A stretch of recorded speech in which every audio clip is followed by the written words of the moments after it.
Have you ever stopped and wondered what Ezra Miller's problem is? No, seriously. Because at one point, Ezra Miller had everything Hollywood looks for: talent, range, mystery, prestige indie credibility, and blockbuster appeal. They weren't just another young actor. They were different, electric, unpredictable, impossible to ignore. So here's the real question.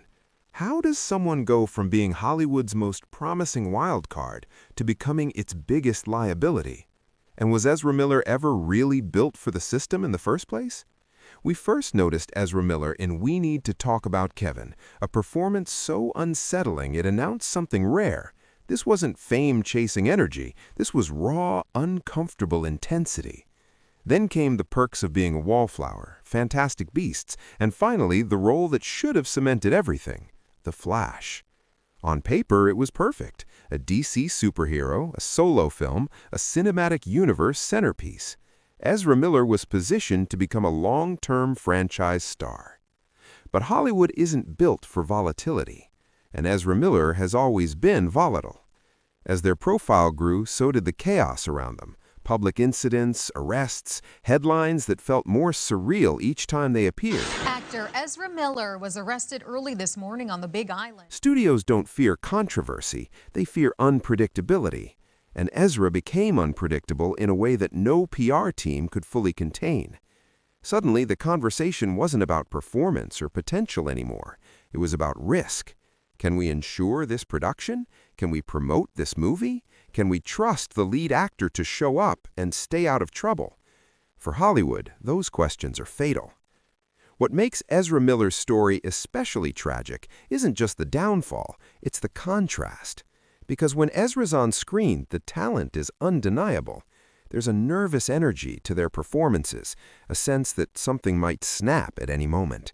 That instability, it works brilliantly in art, but real life doesn't offer retakes. Ezra has spoken openly about mental health struggles, identity, and feeling alienated from traditional structures, and Hollywood, for all its talk of inclusivity and understanding, is still a machine.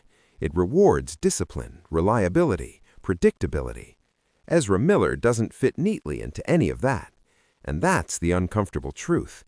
Ezra Miller didn't just clash with Hollywood, they exposed its limits. The industry loves different, right up until different becomes difficult. When The Flash finally released, it felt less like a celebration and more like an obligation, a studio trying to close a chapter as quietly as possible. No victory lap, no future roadmap, just silence. And silence in Hollywood is louder than failure. So does Ezra Miller have a problem, or is the problem that Hollywood never knew what to do with someone who couldn't or wouldn't be controlled? Because Ezra's greatest strength has always been the same thing that undermined them: total emotional honesty. They feel everything, intensely, publicly, without a filter. That makes for unforgettable performances and a deeply unstable career. If Ezra returns, and that's a big if, it'll likely won't be through franchises or capes. It'll be smaller, stranger, more personal. The kind of projects where chaos can be channeled instead of suppressed. Because Ezra Miller doesn't need to be a superhero. They were never built to be one. They were built to unsettle you. And maybe that's why their story isn't really about scandal or downfall. It's about what happens when raw talent collides with an industry that demands control. And not everyone survives that collision.